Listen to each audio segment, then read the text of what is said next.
Hello दोस्तों, welcome to our channel law bucket में आपका स्वागत है। आज हम लोग बीएसए की जो एमसीक्यू की सीरीज है उसको आगे बढ़ाते हुए सेक्शन 34 की एमसीक्यू को देखते हैं। आइए अब हम लोग इसका पहला क्वेश्चन देखते हैं।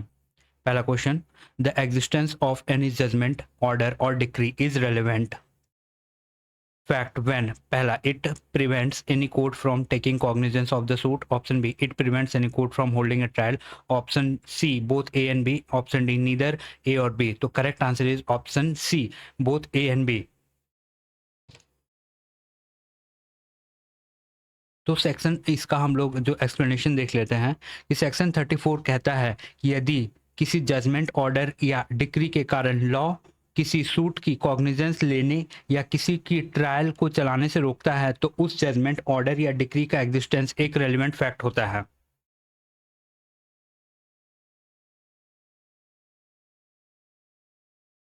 क्वेश्चन नंबर 34,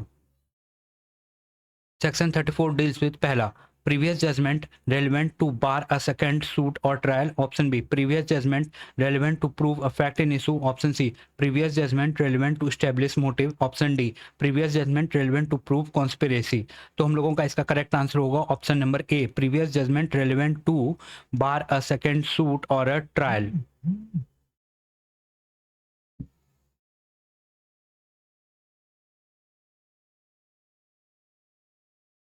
आइए अब हम लोग इसका एक्सप्लेनेशन देख लेते हैं। इसका एक्सप्लेनेशन ये है कि सेक्शन 34 विशेष रूप से उन जजमेंट्स को डील करता है जो किसी दूसरे सूट या ट्रायल को बार करते हैं। इसका संबंध मोटिव या कॉन्स्पिरेसी से नहीं है।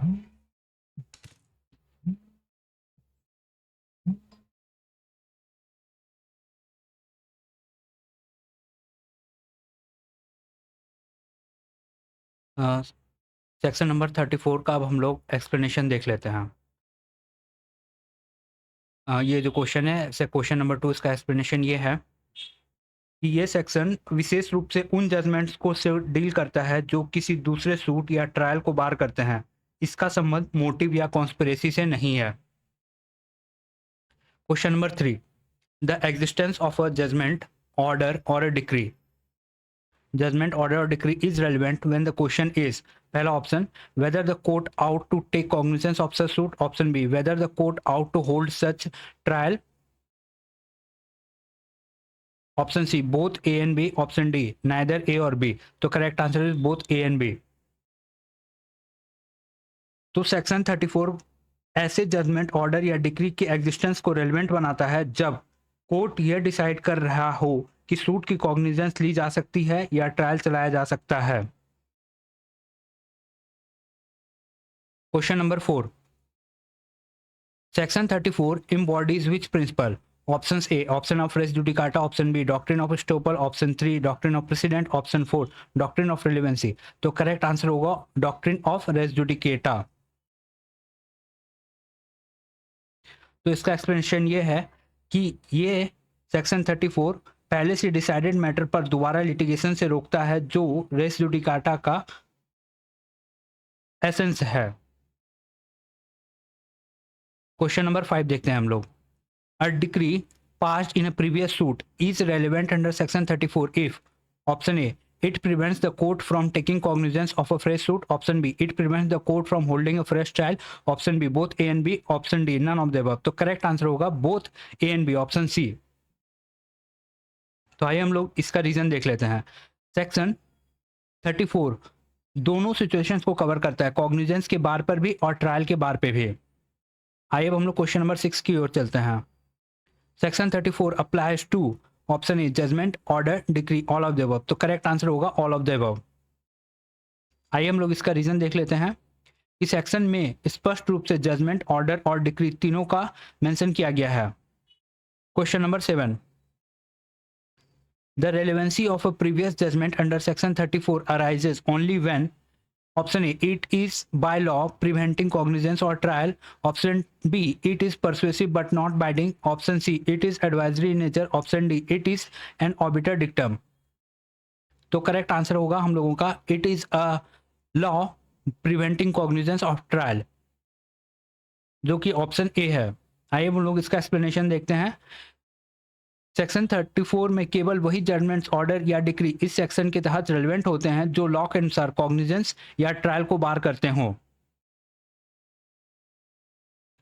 Question number 8, section 34 ensures that, पहला option, no person is vexed twice for the same matter, option B court can reopen decided cases, option C court can ignore previous degree, option D court can retry acquitted person.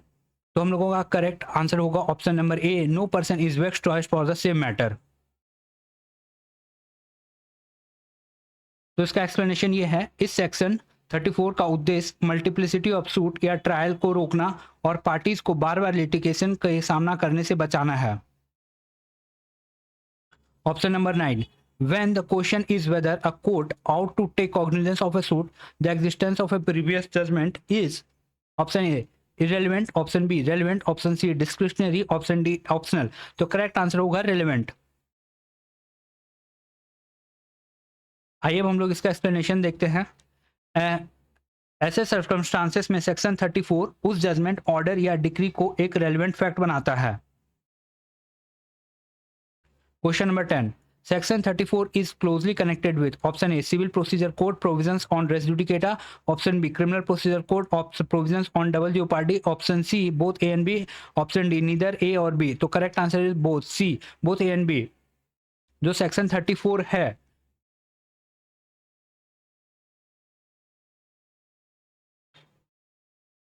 ये principles civil law में res judicata और criminal law में double jeopardy के रूप में लागू होता है, जिससे एक मैटर पर बार बार सूट्स या ट्रायल नहीं चलाए जा सकते हैं। क्वेश्चन नंबर 35, क्वेश्चन नंबर 11, और अब हम लोग सेक्शन 35 की ओर बढ़ रहे हैं।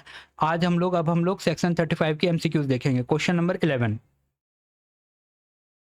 अ फाइनल जजमेंट ऑर्डर और a decree, final judgment order और decree of a competent court in a probate, matrimonial, admiralty और insolvency jurisdiction is relevant when.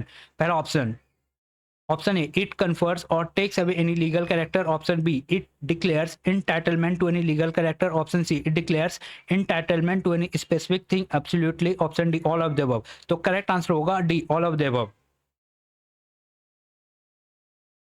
तो सेक्शन 35 का ये क्वेश्चन नंबर 11 का पहला एक्सप्लेनेशन ये हम लोग देख लेते हैं। सेक्शन 35 उन सभी सिचुएशन को कवर करता है जहां कोई जजमेंट किसी व्यक्ति को लीगल कैरेक्टर या प्रॉपर्टी के संबंध में कोई अधिकार कन्फर करते हो, टेक अवे करते हो या डिक्लेयर करते हो। आइए अब हम लोग क्वेश्चन नंबर 12 की ओर बढ़ते हैं। तो section 35 applies to judgment which declare entitlement, option A as against specified person only, option B absolutely not against specified person, option C only in criminal jurisdiction, option D only in revenue jurisdiction. तो correct answer ये होगा B, absolutely not against specified persons. आइए अपन लोग इसका explanation देखते हैं। Section 35 इस बात पर जोर देता है कि डिक्लेरेशन एब्सोल्यूट होती है, अर्थात वो केवल कुछ स्पेसिफाइड पर्सन के लिए नहीं बल्कि सबके विरुद्ध इफेक्टिव होती है। Question number 13, judgments under section 35 are relevant when. पहला option A the existence of a legal character is in question, option B the title of any specific thing is in question, option C both A and B, option D neither A और B. तो correct answer is option C both A and B. तो existence of a legal character is in question, option B title of any specific thing in question. तो हम लोग इसका explanation देख लेते हैं। जब किसी केस में लीगल कैरेक्टर या टाइटल टू प्रॉपर्टी इशू में हो तब ऐसे जजमेंट्स रिलेवेंट फैक्ट्स माने जाते हैं। Question number 14, such judgment, order or decree is conclusive proof that any legal character which confers, option A accrued at the time of filing of the suit, option B accrued at the time when judgment came into operation, option C accrued at the time of appeal, option D accrued at the time of execution। तो हम लोगों का correct answer होगा accrued at the time when judgment came into operation। आइए अब हम लोग इसका एक्सप्लेनेशन देख लेते हैं। सेक्शन 35 क्लॉज 2 ये स्पष्ट रूप से कहता है कि लीगल कैरेक्टर का अक्रूवल उस समय से माना जाना चाहिए जब जजमेंट ऑपरेटिव होता है।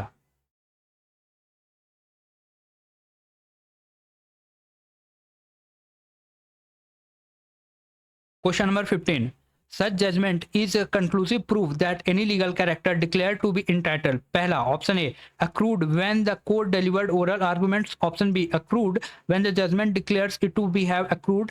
Option C, accrued when the appeal was filed. Option D, accrued when the execution was sought. तो हम लोगों का correct option होगा option B, accrued when the judgment declares to have it accrued. आइए अब हम लोग इसका explanation देखते हैं। सेक्शन 35(2) के अनुसार यदि जजमेंट किसी विशेष समय से लीगल कैरेक्टर के अक्रूवल की घोषणा करता है तो वो अक्रूवल उसी डिक्लेयर टाइम से माना जाएगा। क्वेश्चन नंबर 16 की ओर बढ़ते हैं हम लोग।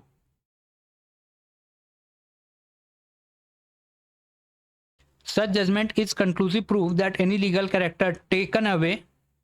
Option A, seized at the time of filing of the suit. Option B, seized at the time declared by the judgment. Option C, seized at the time of appeal. Option D, seized at the time of execution.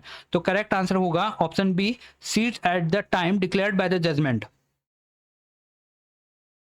तो आइए अब हम लोग इसका explanation देखते हैं। Section 35 clause 2 कहता है कि लीगल कैरेक्टर का सेसेशन उसी समय से होगा जो जजमेंट में डिक्लेयर किया गया हो। Question number 17, such judgment is conclusive proof that anything declared to be property of a person. Option A, was his property at the time of filing his suit. Option B, was his property at the time declared by the judgment. Option C, was his property at the time of appeal. Option D, was his property at the time of execution. तो हम लोगों का जानते हैं सही answer होगा option B, was his property at the time declared by the judgment. आइए अब हम लोग इसका सही एक्सप्लेनेशन देखते हैं। सेक्शन 35 के क्लॉज 2 के अनुसार प्रॉपर्टी पर इंटाइटलमेंट उस समय से कंक्लूसिव मानी जाएगी जब जजमेंट में डिक्लेयर किया गया हो।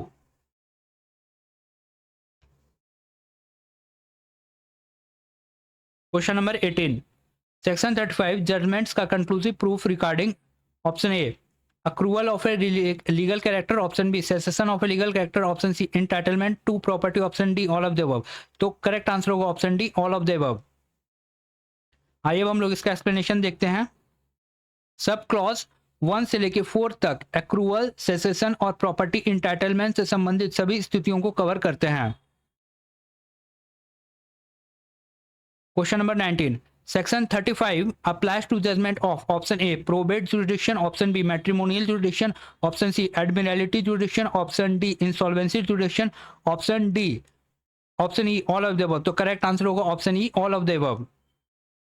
आइए अब हम लोग इसका एक्सप्लेनेशन देखते हैं। सेक्शन में स्पष्ट रूप से 4 जुडिक्शन जो हैं उनका मेंशन किया गया है, प्रोबेट, मैट्रिमोनियल, एडमिरल्टी और इंसॉल्वेंसी का। Question number 20,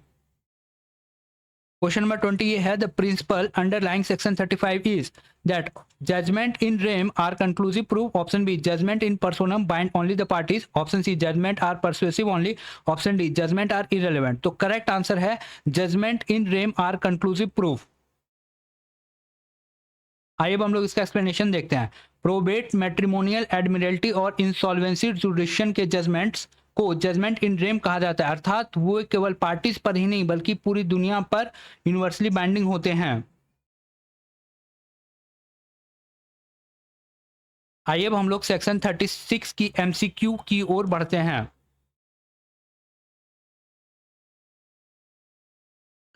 question number 21, judgments, order or decree other than those mentioned in section 35 are relevant if। पहला option, they relate to the matter of private nature।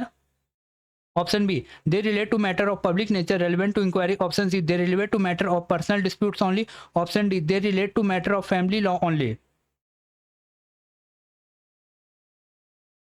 तो हम लोग correct answer जानते हैं इसका जो होगा option B, they relate to the matters of public nature relevant to the inquiry।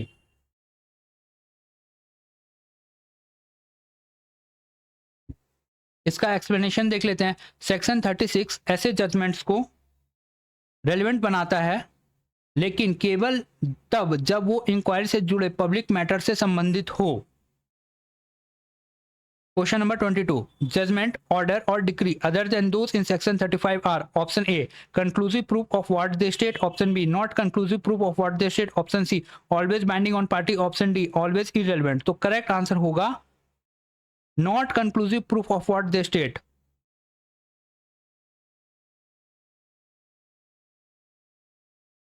तो आइए अब हम लोग एक्सप्लेनेशन देखते हैं इसका। सेक्शन 36 स्पष्ट रूप से कहता है कि ऐसे जजमेंट रिलेवेंट होते हैं लेकिन वो कंक्लूसिव प्रूफ नहीं होते हैं। आइए अब हम लोग क्वेश्चन नंबर 23 देखते हैं। Section 36 deals with the judgment option A in probate matrimonial admiralty और insolvency jurisdiction, option B other than those mentioned in section 35, option C only in criminal jurisdiction, option D only in revenue jurisdiction. तो हम लोगों का correct answer होगा other than those mentioned in section 35। और जो section 35 में क्या क्या मेंशन है, प्रोबेट मैट्रिमोनियल एडमिरल्टी और इंसॉल्वेंसी जुरिडिक्शन, तो सेक्शन 36 में ये सब कुछ छोड़ के जो जो मेंशन है वो 36 में डील करते हैं। आइए अब हम लोग इसका एक्सप्लेनेशन देख लेते हैं। सेक्शन 35 के जजमेंट्स इन रेम को डील करता है जबकि सेक्शन 36 अन्य जजमेंट को कवर करता है। Question number 24, judgments relating to the matters of public nature relevant to the inquiry are, option A irrelevant, option B relevant but not conclusive proof, option C conclusive proof, option D binding universally. तो हम लोग जानते हैं इसका correct answer होगा relevant but not conclusive proof. आइए अब हम लोग इसका एक्सप्लेनेशन देख लेते हैं। कोर्ट ऐसे जजमेंट्स को कंसिडर कर सकती है लेकिन वे फैक्ट्स को कंक्लूसिवली स्टैब्लिश नहीं करती है। Question number 25, the effects of the judgment under section 36 is that they conclusively establish legal character, option B they conclusively establish property right, option C they are only relevant evidence not conclusive proof, option D they are irrelevant to inquiry. तो correct answer होगा option C they are only relevant evidence not conclusive proof. आइए अब हम लोग इसका explanation देखते हैं। Section 36 section 35 के जजमेंट से इन्हें अलग करता है क्योंकि सेक्शन 35 के जजमेंट्स कंक्लूसिव होते हैं जबकि सेक्शन 36 के जजमेंट नहीं।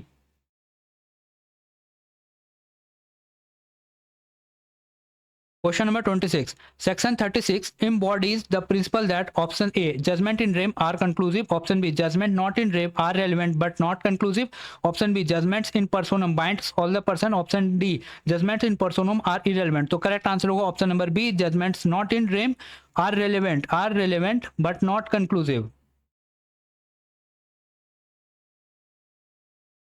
आइए अब हम लोग इसका एक्सप्लेनेशन देख लेते हैं। यह सेक्शन उन जजमेंट्स को डील करता है जो प्रोबेट, मैट्रिमोनियल, एडमिरल्टी और इंसॉल्वेंसी जुरिडिक्शन के बाहर दिए गए हैं। क्वेश्चन नंबर 27,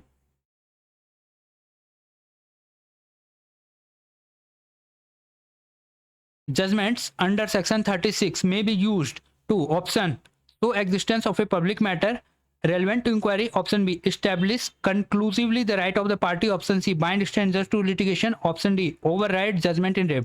तो करेक्ट आंसर होगा option number A, so existence of a public matter relevant to the inquiry. तो इसका एक्सप्लेनेशन देख लेते हैं हम लोग।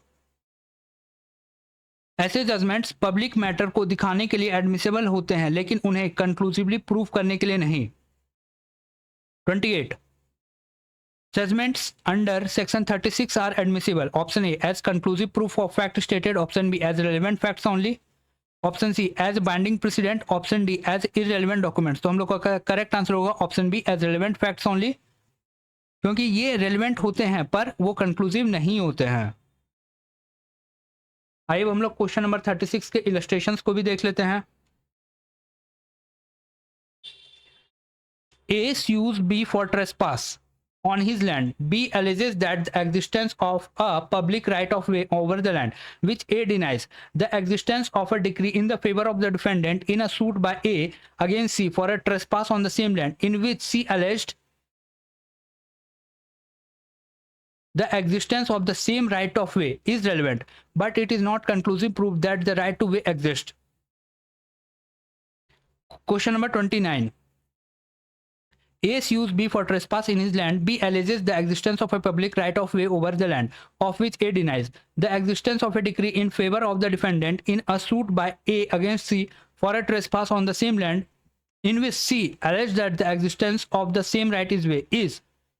तो ऑप्शंस देख लेते हैं। Option A relevant but is not conclusive proof that the right of way exist, option B irrelevant and it can not be admitted as proof that the right of way exist, option C conclusive proof that the right of way exist, option D irrelevant but the court may take judicial notice of it. तो हम लोग को जानते हैं सही answer होगा option number A, relevant but not conclusive proof that the right of way exist. आइए अब हम लोग इसका रीजन देख लेते हैं। रीजन ये है कि लॉ कहता है कि पब्लिक राइट्स जैसे पब्लिक पाथवे से संबंधित पुराने जजमेंट्स को नए केस में हेल्पफुल एविडेंस के रूप में यूज किया जा सकता है, भले ही नया केस किसी दूसरे पर्सन जैसे बी से संबंधित हो। लेकिन क्योंकि बी पहले वाले केस का पार्टी नहीं था, इसलिए कोर्ट उसे पुराने डिक्री को फाइनल या ऑटोमेटिक प्रूफ नहीं मान लेगी, उसे अन्य एविडेंस के साथ वे किया जाएगा। आइए अब हम लोग क्वेश्चन नंबर 30 की ओर बढ़ते हैं। In the context of the given illustration A previous decree concerning the same of land and the right of way is considered admissible under section 36 because it relates to पहला option A matters of public nature relevant to the inquiry, option B matters of a private nature between the same party, option C a judgment in rem which is conclusive against the world, option D fact in issue which is completely irrelevant to the inquiry. तो हम लोग जान रहे हैं इसका correct answer होगा option number A matter of public nature relevant to the inquiry.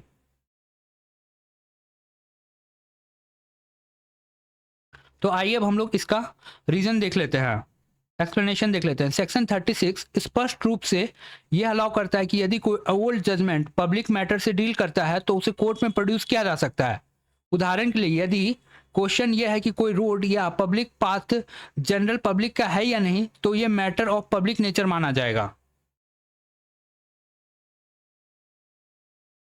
Question number 31 under the given illustration what is the exact evidentiary value और weight of the prior decree obtained by C as against A when produced by B. तो पहला option है such judgment order or decree are not conclusive proof of which they state, option B such judgment order or decree are conclusive proof of which they state, option C such judgment order or decree are irrelevant unless the existence of such judgment is a fact in issue, option D such judgment order or decree are absolute bar to the second suit। तो हम लोग जान रहे हैं इसका correct answer होगा option number A such judgment order or decree are not conclusive proof of which they state।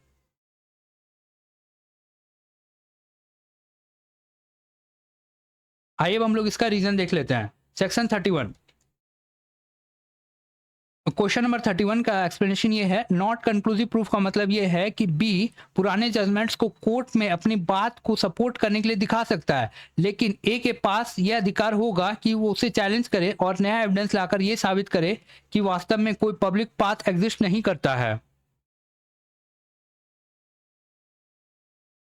Question number 32 in the given illustration if the previous decree in the suit between A and C had decided that no right of way existed and now B brings the same issue, the decree is पहला option relevant but not conclusive proof that the right of way exists, option B irrelevant because it was a suit between A and C, option C conclusive proof that the right of way does not exist, option D relevant and constitute and absolute res judicata against B. तो ये नहीं होगा, D नहीं होगा, सी भी conclusive proof नहीं होगा, irrelevant भी नहीं होगा, ये रेलेवेंट होगा बट ये कंक्लूसिव प्रूफ नहीं होगा। तो हम लोग का करेक्ट आंसर हो गया option number A relevant but not conclusive proof that right of way exist.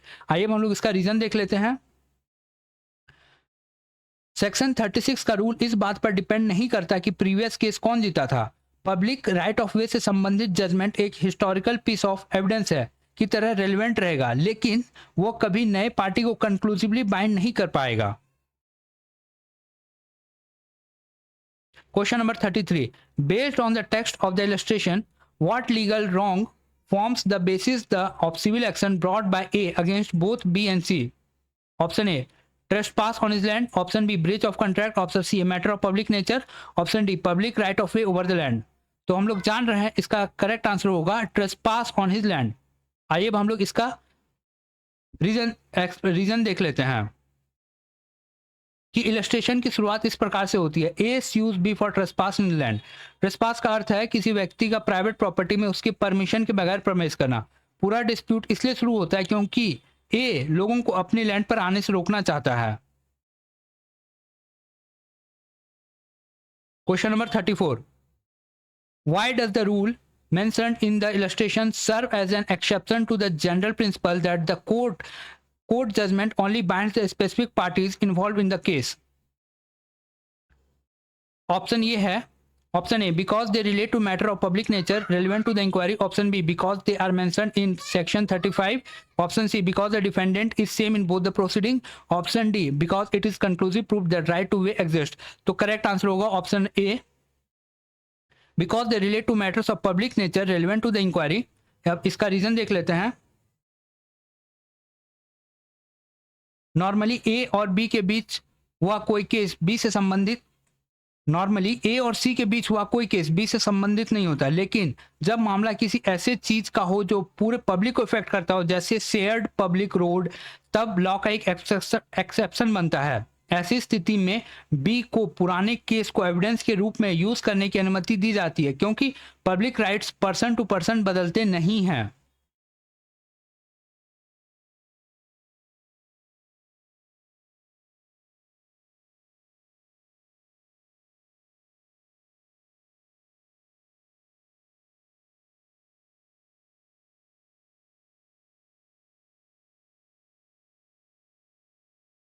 तो थैंक यू गैस वीडियो में यहाँ तक बने रहने के लिए। अब हम लोग सेक्शन 37 का जो एमसीक्यूज है वो नेक्स्ट वीडियो में देखेंगे।